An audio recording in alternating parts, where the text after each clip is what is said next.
จังว่าผมคิดจังว่าผมพิจารณาเบิ่งอยู่ตอนนี้ว่าปัญหาเจ้าของก็หลายล่ะสิเป็นคนเฮาสิไปแก้ปัญหาให้ผู้อื่นเป็นไปได้อยู่บ่หยังวะก็ยังงงในชีวิตเขาคือกันนะเขาบ่ฮู้ตัวเจ้าของบอกว่าเจ้าของปัญหาหลายยังสิไปอาสาแก้ปัญหาให้ผู้อื่นแม่นอยู่บ่ มันสิเข้ารูปอยู่เนาะผมว่ามันบ่ใช่แล้วผมว่ามันเป็นไปบ่ได้เลยหั้นนะ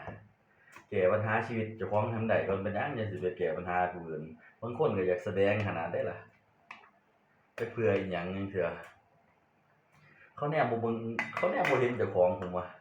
เขาบ่รู้ตัวเจ้าของพร้อมนะว่าปัญหาเขามันมีหยังแหน่นะโพดว่าถ้าแก้ปัญหาผู้อื่นแล้วมีหลักการแนวนั้นแนวนี้โอ้ดีพร้อมแต่ปัญหาตัวเจ้าของยังลุ่มเหลาอยู่มันก็เป็นไปบ่ได้ล่ะครับตัวสอนตัวบ่ได้ไผสิหยังว่าดีเนาะครับเนาะก็เว้าเอาความจริงมาเว้าเล่นคือเก่าล่ะผมก็ดีแนวใดล่ะ